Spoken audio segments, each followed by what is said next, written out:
That's right, everybody. Let's get ready for that weekend. Congratulations. You've made it. You've made it to what once was considered the end of the week. Hopefully, once again, someday at some point in time, it can be considered that again. I don't have anything to go over with you. I don't have anything to add. So why don't we go on ahead and get ourselves into that best position to mentally and spiritually and emotionally receive from the Almighty Himself and begin with that opening prayer. So why don't you go on ahead and do that, and I will meet you over on the other side. Alrighty, here we go. Job, chapter 15. Then answered Eliphaz the Temanite and said, Should a wise man utter vain knowledge and fill his belly with the east wind? Should he reason with unprofitable talk, or with speeches wherewith he can do no good?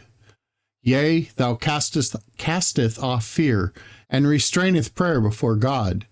For thy mouth uttereth thine iniquity, and thou chooseth the tongue of the crafty. Thine own mouth condemneth thee, and not I. Yea, thine own lips testify against thee. Art thou the first man that was born, or wast thou made before the hills? Hast thou heard the secret of God, and dost thou restrain wisdom to thyself? What knowest thou that we know not? What understandest thou which is not in us? With us are both the grey-headed and the very aged men, much elder than thy father. Are the consolations of God small with thee? Is there any secret thing with thee? Why doth thine heart carry thee away, and what do thy eyes wink at? That thou turnest thy spirit against God, and lettest such words go out of thy mouth.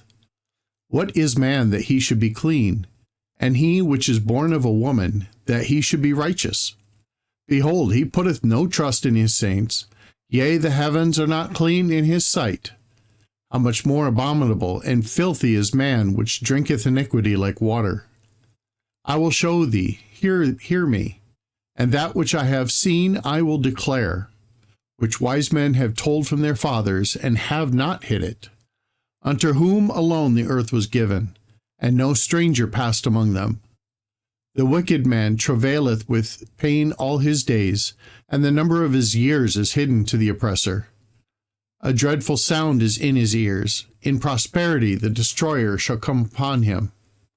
He believeth not that he shall return out of darkness, and he is waited for of the sword.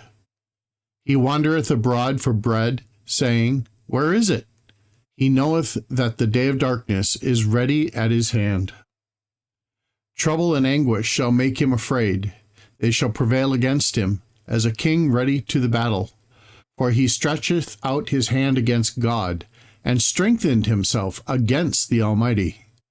He runneth upon him, even on his neck, upon the thick bosses of his bucklers. Because he covereth his face with his fatness, and maketh collops of fat on his flanks. And he dwelleth in desolate cities, and in houses which no man inhabiteth, which are ready to become heaps.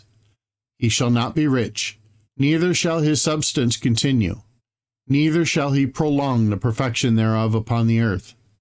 He shall not depart out of the darkness, the flame shall dry up his branches, and by the breath of his mouth he shall go away. Let not him that is deceived trust in vanity, for vanity shall be his recompense. It shall be accomplished before his time, and his branch shall not be green. He shall shake off his unripe grape as the vine, and shall cast off his flower as the olive. For the congregation of hypocrites shall be desolate, and fire shall consume the tabernacles of bribery.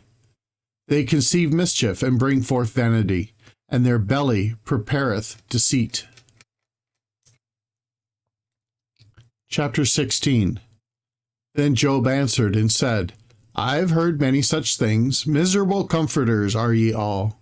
Shall vain words have an end? Or what emboldeneth thee that thou answereth?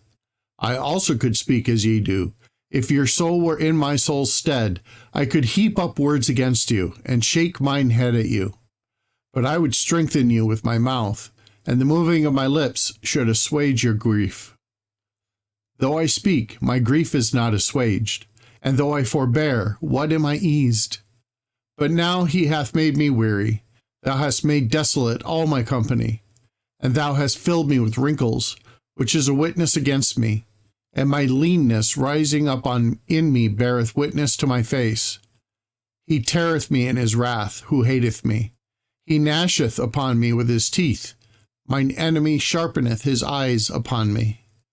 They have gaped upon me with their mouth. They have smitten me upon the cheek reproachfully. They have gathered themselves together against me. God hath delivered me to the ungodly, and turned me over into the hands of the wicked. I was at ease, but he hath broken me asunder. He hath also taken me by my neck, and shaken me to pieces, and set me up for his mark. His archers compass me round about. He cleaveth my reins asunder, and he doth not spare. He poureth out my gall upon the ground. He breaketh me with breach upon breach. He runneth upon me like a giant. I have sewed sackcloth upon my skin, and defiled my horn in the dust. My face is foul with weeping, and on my eyelids is the shadow of death. Not for any injustice in mine hands. Also my prayer is pure. O earth, cover not thou my blood, and let my cry have no place. Also now, behold my witnesses in heaven, and my record is on high. My friends scorn me, but my eye poureth out tears unto God. Oh, that one might plead for a man with God, as a man pleadeth for his neighbor. When a few years are come, then I shall go the way whence I shall not return.